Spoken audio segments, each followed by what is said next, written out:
I'm Edward October, host of OctoberPod, and you're listening to a special multi-part series by A Nefarious Nightmare called Minding the Beehive. Before we begin, we felt it our responsibility to issue a stern warning. This series serves as a deep dive exploration into the attacks committed by a serial rapist. This will include detailed first-hand accounts from the victims of this assailant. While this series is meant to raise awareness and inspire vigilance, we do understand that such content may trigger painful emotions for certain individuals. Listener discretion is therefore very strongly advised. Over the past few months, Courtney and I took a deep dive into a case that is relevant in the sense that sexual assault occurs every day. A lot of the time, an abuser or assailant is someone that you know, and a common misconception is that they have a particular look to them. This is a recurrent instance that has been plaguing a group of at least 52 women over the past 13 years. Our intent is to bring awareness and also give these women a voice. With that, I'm Courtney Fenner. And I'm Amanda Cronin, and A Nefarious Nightmare presents Minding the Beehive, Surviving a Serial Rapist, Part 1.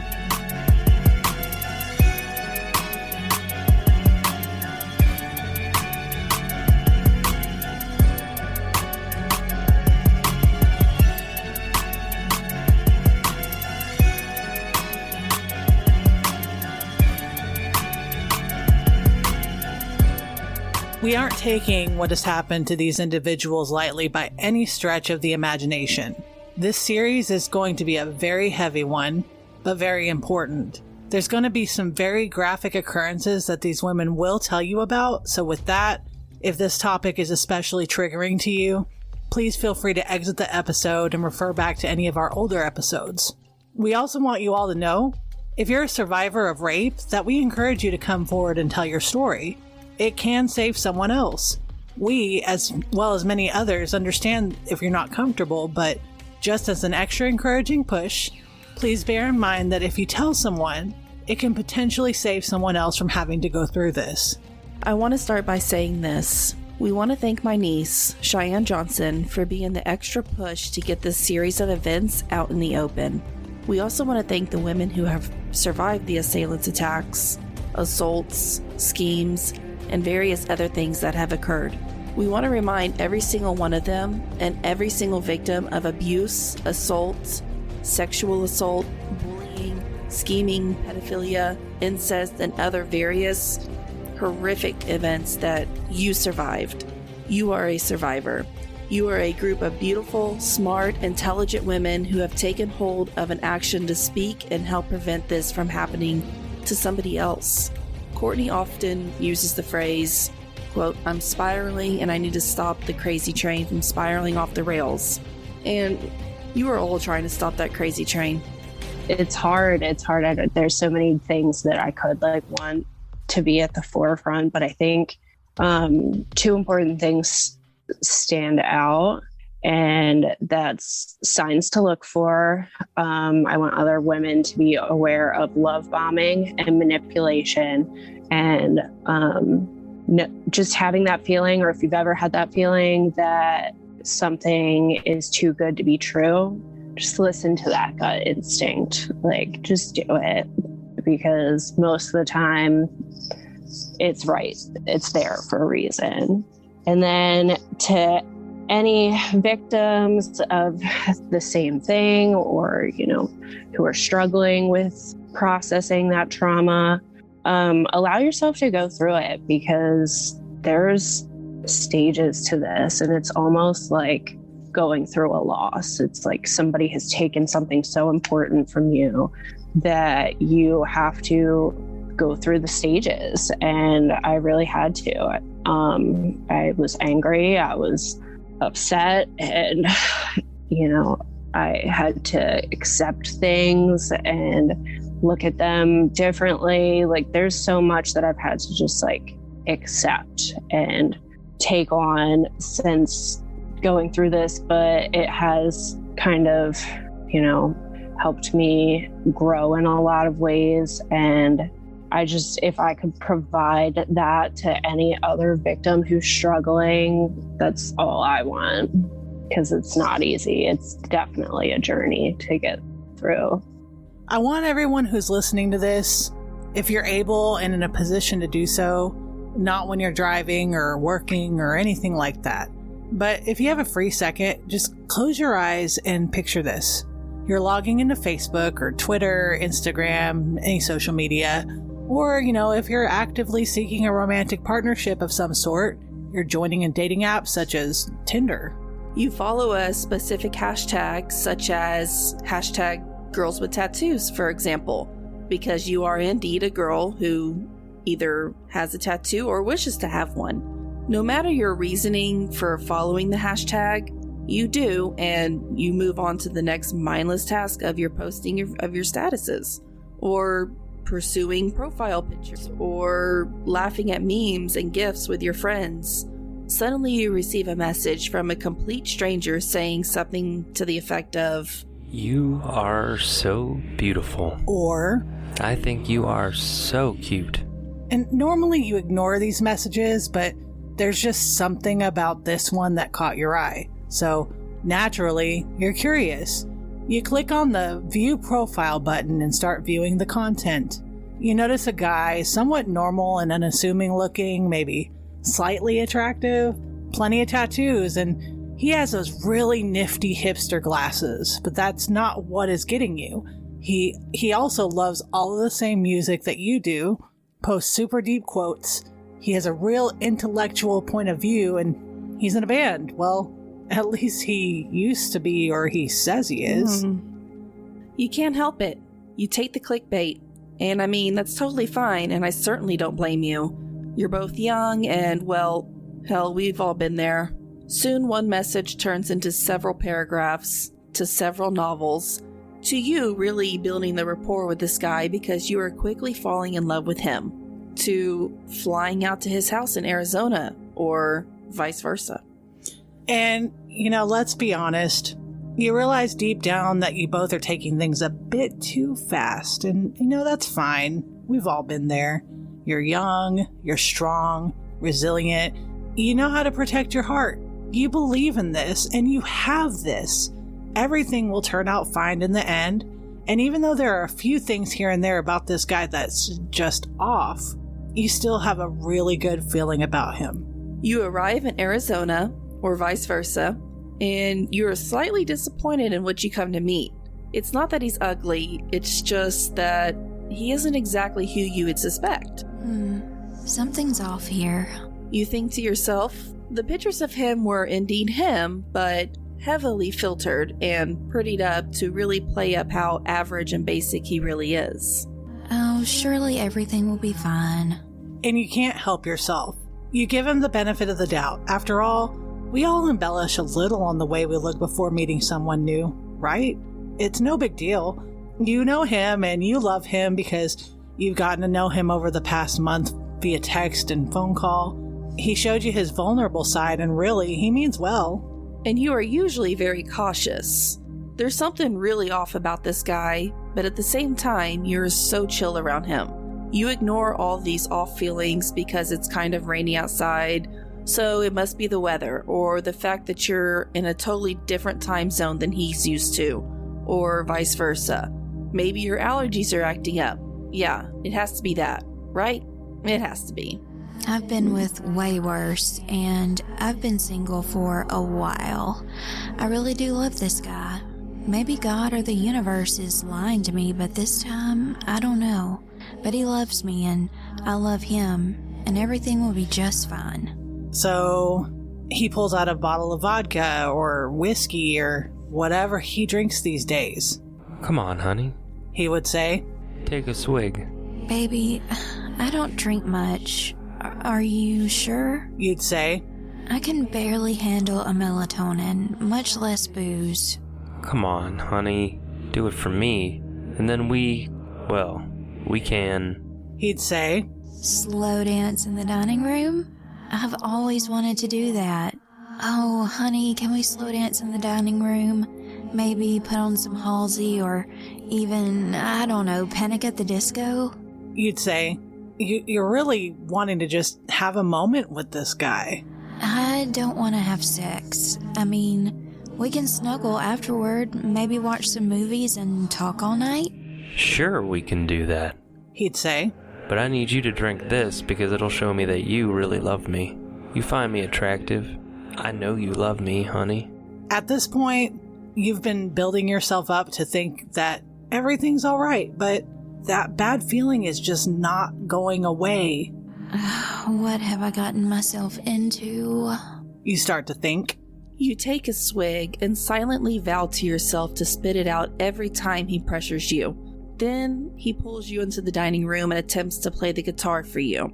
Listening to his guitar, you start to think to yourself, Oh wow, this is bad.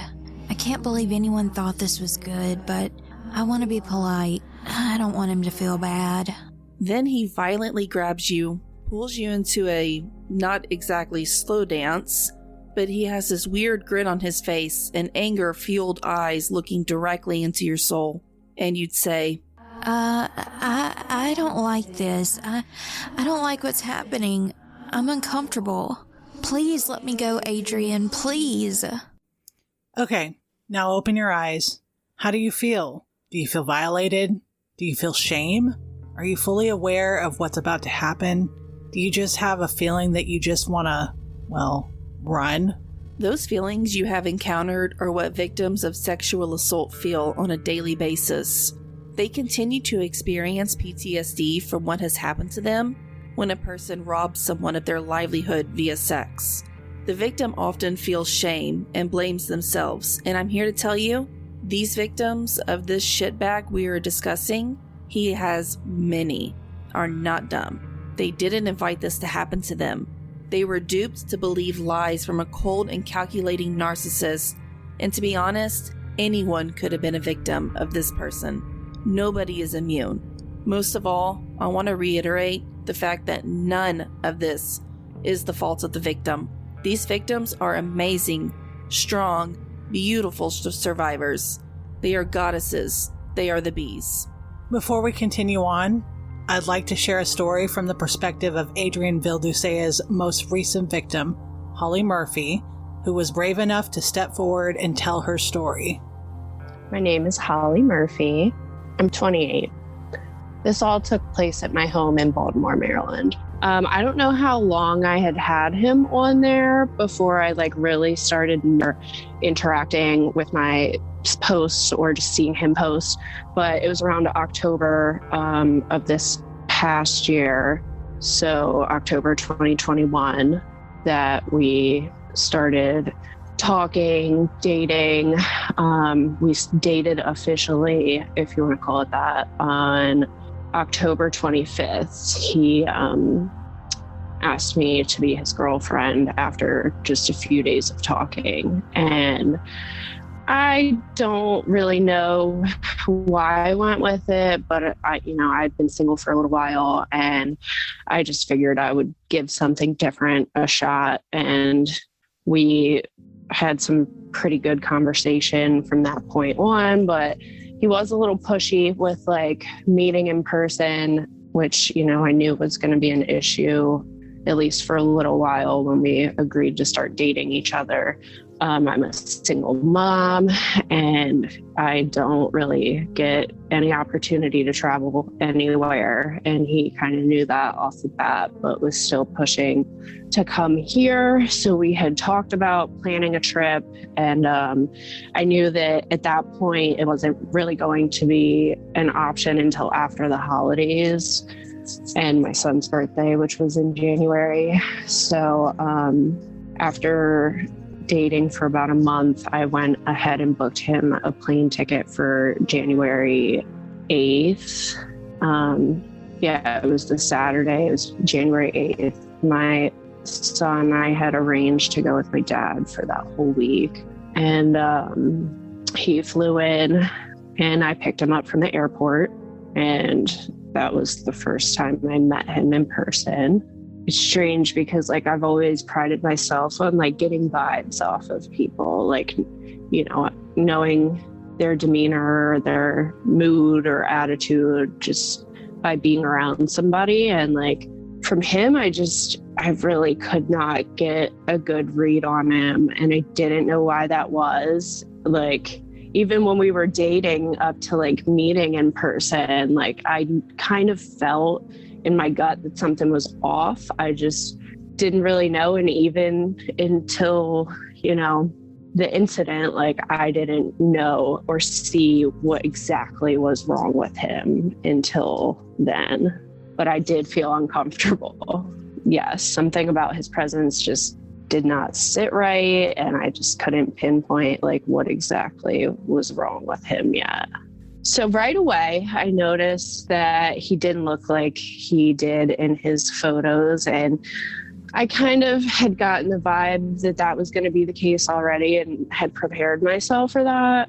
He had been pretty vocal before meeting in person that he was worried that I wasn't going to like his physical appearance. And I'm not a shallow person, and I'm not really someone who goes specifically for looks. So I didn't really, you know, see too much a problem in him not looking exactly like he did online at first.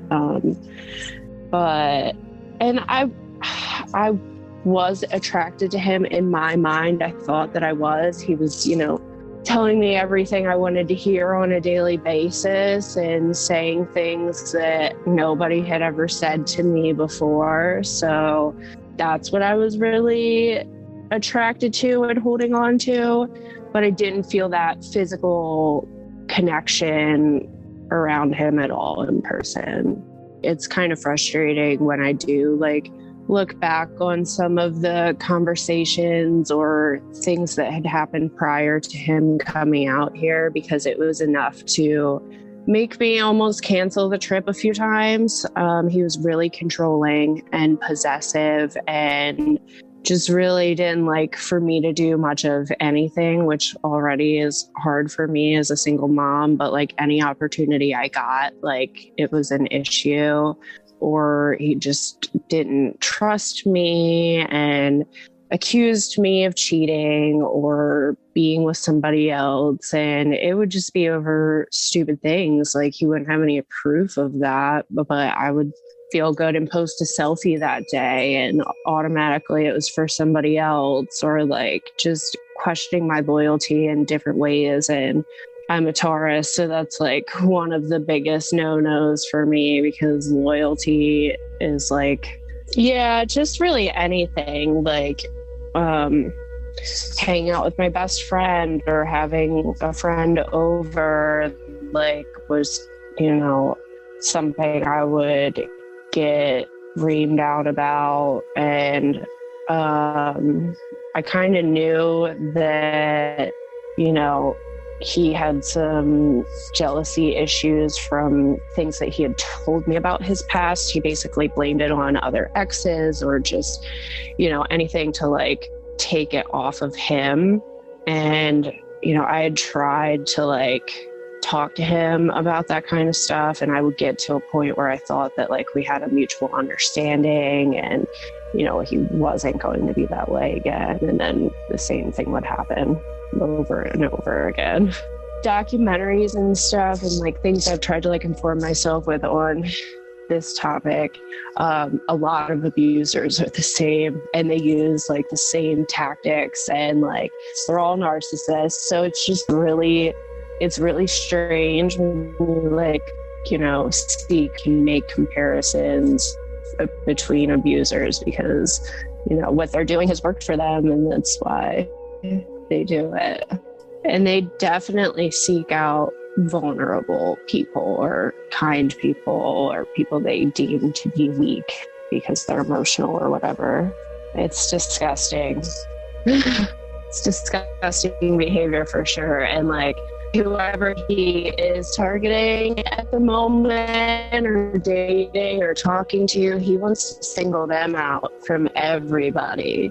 But while he's also talking to whoever he wants, like, it's nuts. So his actual full name is Adrian Stephen Vildusea Jr. He is a junior. aliases that I know of are his different Facebook names have been Adrian Steven, Adrian Esteban. He had Adrian Vildusea on there at some point. He had a different variation of Adrian, and it said it was spelled ARDI, and then his middle name, but just Steph. So he's just changed variations of his name, which is his name, on Facebook practically every time he's been called out publicly for something and his name got a little out there. It had never been quite as out there since my incident, but people have tried to out him before on public platforms for creepy behavior and other things. And every time he did, he either would go into hiding for a little bit or he would just pop up a new Facebook name. And I guess it had worked for him up to this point.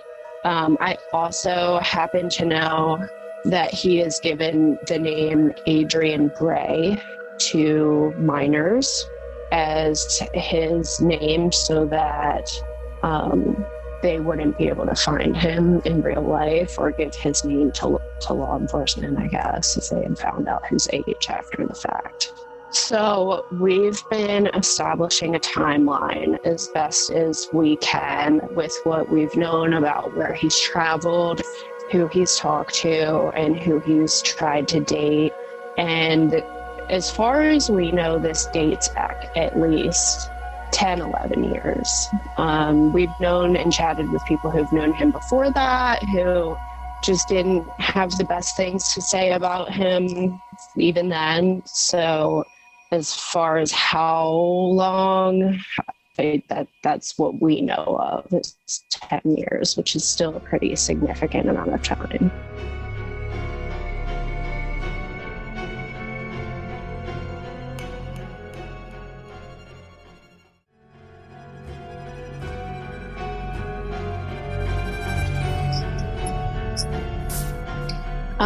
So he flew in on a Saturday and I had taken off work and I was, of course, excited, anxious, going through a lot of emotions on the way there because, I had never really met somebody in such a way. And, there was a lot built up to that and a lot of expectations I think I had. And I was kind of all over the place, but I picked him up and my nerves didn't really change that much. I was trying to feel comfortable, but again, when you're around somebody the first time, even if you've been dating them, you're going to feel a little awkward and not everything is as perfect as you think it's going to be.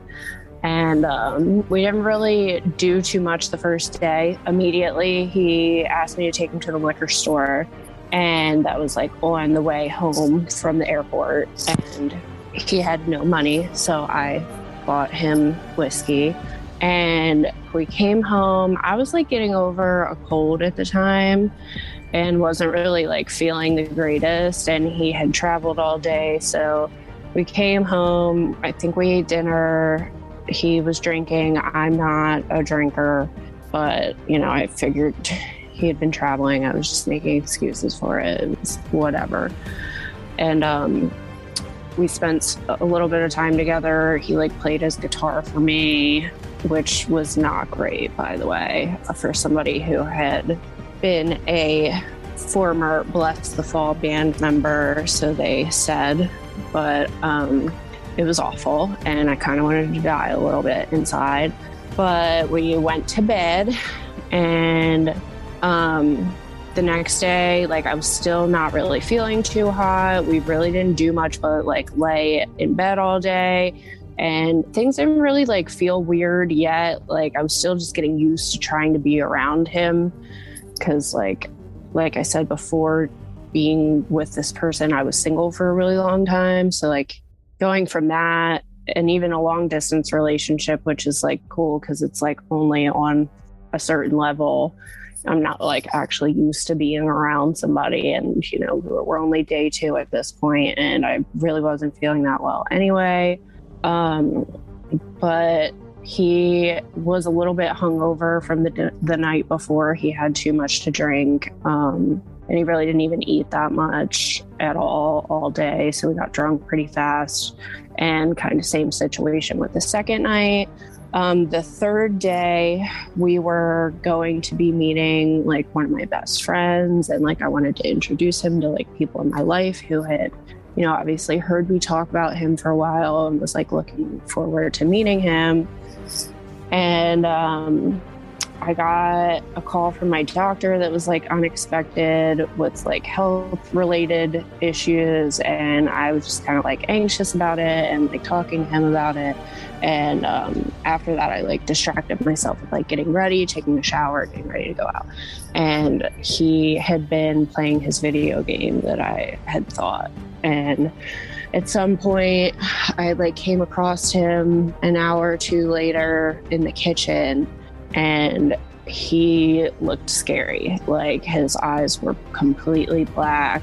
He was definitely blacked out, and I was thrown very off guard very quickly because I was like, what the heck? Like I knew he had kind of finished what I had bought for him. So at first I like didn't even know where he got it, but that wasn't my concern at that time. Because like off the bat, he just seemed like aggressive, anxious, weird, like just really quick around me and like kind of stumbling and like just getting aggressive about like really small, weird things. And I just was like, whoa, like clearly I'm not taking this person out to meet anyone. Like I was not prepared for, you know, him being drunk in the middle of the day. So somehow I convinced him to like lay down and basically tried to force him to sleep by like rubbing his back and his head, just like, you know, trying to get him out, because I knew at that point there was like nothing else I could do. He was already wasted. And I just kind of like continued with my day. I was really annoyed. I couldn't believe that like, you know, this grown ass man was drunk in the middle of the day when we like had shit planned. I was just like over it. So I was like watching TV in my son's room, which is like directly across from my bedroom, and just trying to relax and unwind for a little bit. And shortly afterwards, he had woken up and stormed in the bedroom, and he just looked so scary. Like I like, you know, see his face like in flashbacks, and I just like see this like blacked out. I don't even know if I can call him a person, because it's just like when you see somebody look that terrifying, you just don't think that there's a soul present. And that's how I felt. And he basically told me to get the fuck back into the bedroom and that I needed to come in there and be with him immediately. And I was like, okay, already not in the mood for it, but just embracing what was coming next. And he snatched my phone out of my hand like immediately, and I tried to get it back from him. I was a little aggressive with him at first, just in my demeanor with like, give me my phone back, because I knew that like you don't take somebody's phone unless like you don't want them to contact somebody. So I was already afraid at that point and trying to grab my phone back from him, but he would not allow it. So at this point, I tried to just go to bed because it was close enough to that time, and I just wanted to be out of the situation. I didn't know how to, so I laid down on the bed and basically just tried to ignore him, and that set him off. And he took my body from one side of the bed, rolled me over, and immediately started choking me out with both of his hands. And while he was choking me out, he was spitting in my face, and he was calling me a whore and a slut. And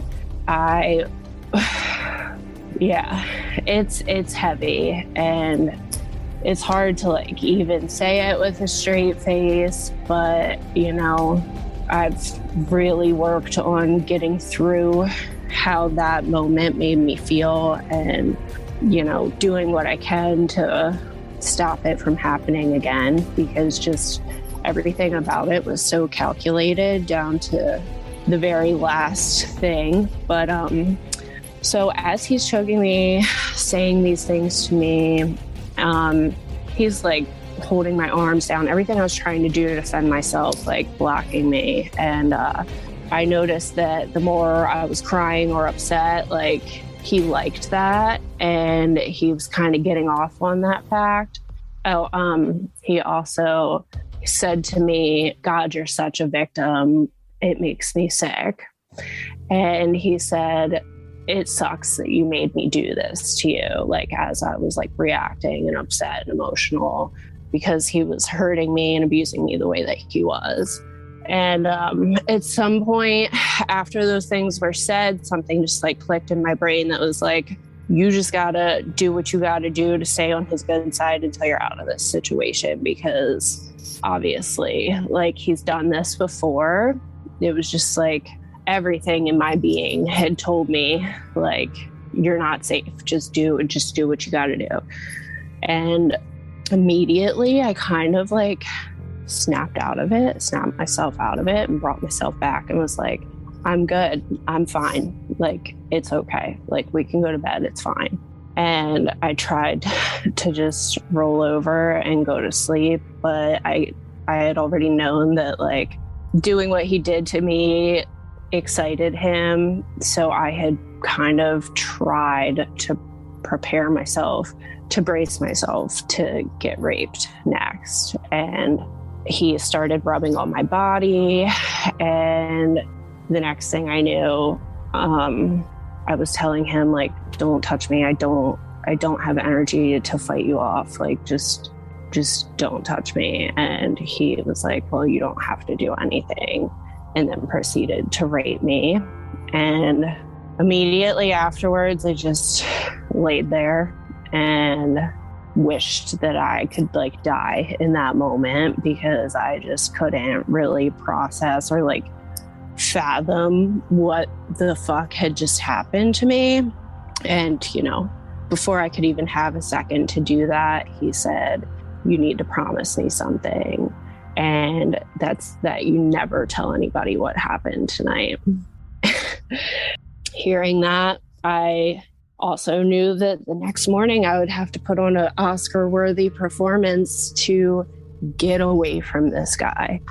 I tried to like block out everything that I, was very much conscious and there for the entire time, but I had to go into survival mode the next morning and turn on a smile, make his coffee, feed his ego, just stay on his good side to like make him think that I'm not thinking about what happened to me last night at all. Like, I'm ready for a new day. I, completely forgot about it. And I had gotten ready for work, but I did have to endure him raping me a second time that morning before work, and be consciously aware that I couldn't fight it this time, because, I knew that if I had caused any issues or like made a scene, he wouldn't let me go to work, or he would hold me hostage in my house. And before my sexual assault, before he even physically assaulted me, like, I kind of just knew what was going to happen. And, unfortunately was able to like brace myself a little bit beforehand, even if I couldn't process it right away, or like, and I didn't really process it right away. It took a little bit, because, I think everything in your nature and instinct wants to just like forget about it or like block it out, because it just feels so shameful, even if it's not ever your fault. It's just how you feel, and it sucks. But I went through that a little bit, and it took finding other victims to pull me out of that and kind of see the bigger picture of what it actually was. it's hard to prepare myself for, like, who could ever imagine being in this position. Anyone who's ever been in my shoes before, like, I just want to hug them because it is so hard. Like, even being strong, like, I know I've been strong. Life has unfortunately put me in situations where I was in survival mode many times before. So, like, I recognized it and I knew what it was, what I needed to do. And yes, it did save my life. But, it's still something that I have to carry, and that forever changed the way that I look at life and, things that have happened to me. Why are people not put away for longer? Why are they not, it's frustrating. It's sick. Like, we are so, like, woke and grown as a nation. You would think that, like, this shit should not be okay in 2022. Like, pedophilia, rape, like, all the uncomfortable things that nobody wants to talk about. There are people walking free, getting away with every day, like, because of the way our system is, and something needs to change. It's not okay. It's had an impact in different ways on probably everyone in my life. Going so public and being so vulnerable with my story kind of put me on blast, essentially, in my personal life and otherwise. I'm a hairdresser, so, like, my close clients that were on my social media kind of had to go through that with me and come see me and talk to me about it. And then there were people and my close friends who were kind of worried about me when this all started unfolding. They were happy that I felt like I wasn't alone once I started finding other victims, but then they kind of wondered if I was maybe too invested in it for, just going through fresh trauma and not really having the time to process it, along with finding all these other victims. So it's definitely been a roller coaster since the event happened up to now, and I've had a hell of a time finding balance, that's for sure. But I think I'm finally getting to a point where, I'm taking that for myself. I'm allowing myself to have that. This happened and it did change a lot of things in my life, but I'm not going to give it the power to take everything away from me, including my peace. Like, that's the most important thing that I can have going through something like this. So I've really had to fight for it. And, it's been hard because I did kind of start all of this. I mean, people have tried to get the word out before and, warn others, and it hasn't gotten this big. And it's only gotten this big because I have a lot of people in my life who love and care about me that I'm really grateful for. And, they wanted to make sure people were aware that someone like this was out there. And they spread the word for me as much as they possibly could when I really didn't have any energy but to just say that it happened to someone after the fact. And finding a lot of these girls kind of gave me that strength and willpower back, because, a lot of them either had time to process it or, knew exactly what I was going through, and just having that little bit of validation afterwards was really life-changing for me. It's hard. There's so many things that I could want to be at the forefront, but I think two important things stand out, and that's signs to look for. I want other women to be aware of love bombing and manipulation, and just having that feeling, or if you've ever had that feeling that something is too good to be true, just listen to that gut instinct. Like, just do it, because most of the time it's right. It's there for a reason. And then to any victims of the same thing, or, who are struggling with processing that trauma, allow yourself to go through it, because there's stages to this, and it's almost like going through a loss. It's like somebody has taken something so important from you that you have to go through the stages. And I really had to. I was angry, I was upset, and I had to accept things and look at them differently. Like, there's so much that I've had to just like accept and take on since going through this, but it has kind of, helped me grow in a lot of ways. And if I could provide that to any other victim who's struggling, that's all I want, because it's not easy. It's definitely a journey to get through. So I had to actually get a refresher on this from Grace, who was like my other main partner in crime in all of this. And she basically saw this positivity bee meme and thought it was really cute. And it was like the first positive thing that she had seen after we kind of came together and like we're talking about these horrible things that had happened to us. And she shared it in the group and we all kind of loved it. And then I think she changed her cover photo on Facebook, and a friend of hers dropped another positive bee meme, and we were just like, this is, kind of something we like and identify with, like, and it's got a positive message, so why don't we use that as our physical symbol? And we all loved it. And then one of Grace's friends actually created a logo for us, and we've been using it. He does have a very specific type, and we've actually kind of narrowed down like his tactics on some platforms of how he reaches women. And we know that on Instagram, he does target women through the hashtag girls with tattoos. And that's terrifying, but like huge, because any girl anywhere who is using that hashtag, he's probably going to stumble upon at some point.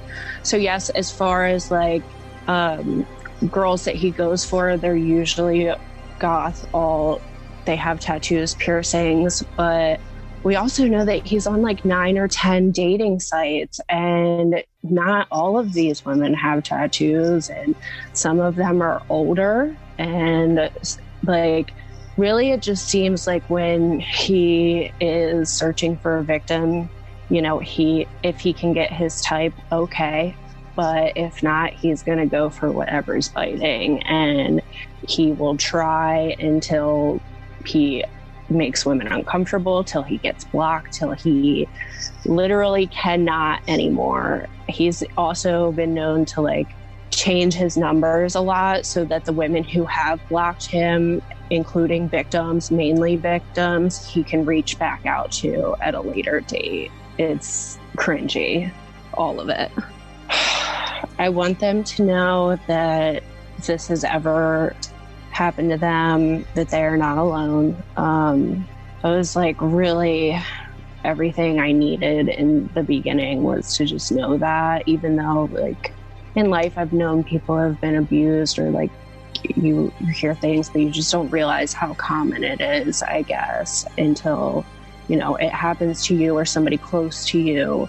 And just want you to know there's help out there. There's so many resources, and thank God that, when I did report what happened to me, I was given a lot, and I'm really thankful for that. But also I want women to just be aware of the signs of manipulation, gaslighting, love bombing. Please educate yourself on those things, because it could literally save your life.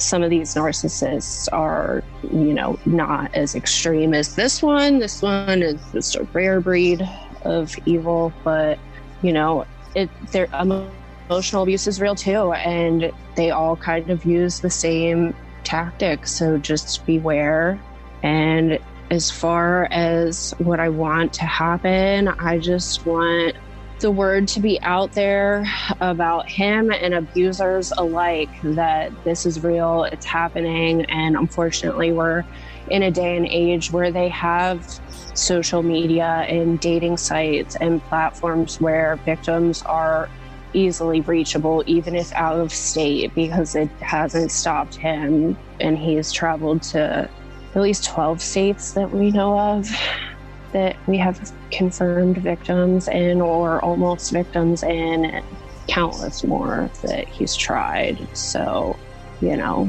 youngest confirmed rape victim that I know of is 16. And the day that I found that story out, which was the first minor story we had gotten, I cried for a whole day.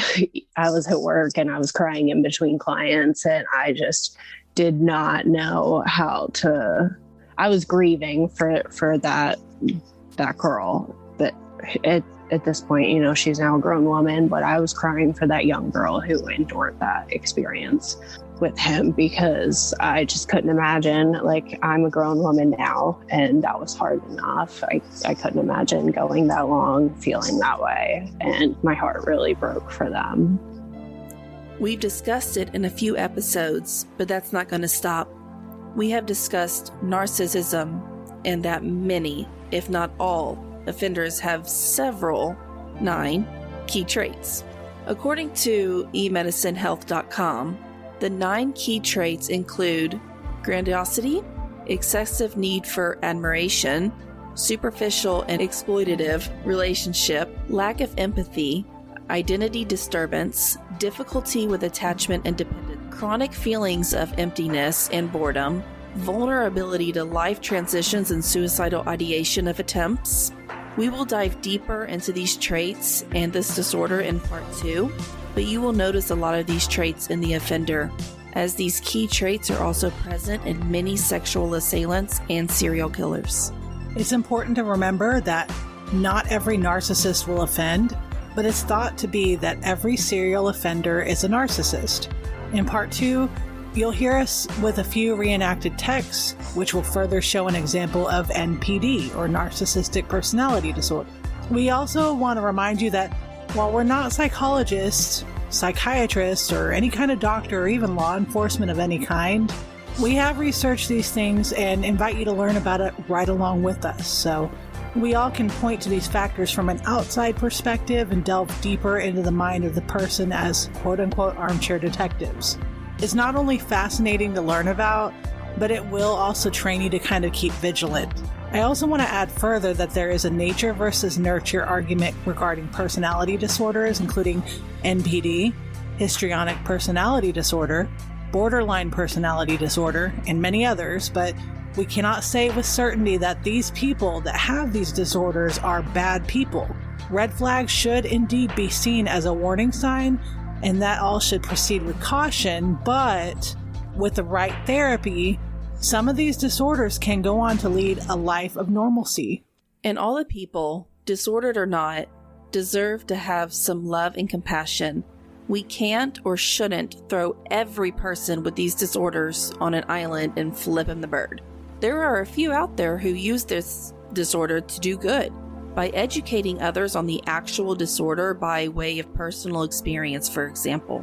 At the end of the day, we can't assume with all these disorders there are terrible human beings, but we should look into those who are terrible humans, like Adrian Vildusa, for example, and see the bigger picture. This completes part 1 of this multi-part series. We thank everyone for their participation in this, whether they are interviewed or reenacting or even just listening. Please be vigilant.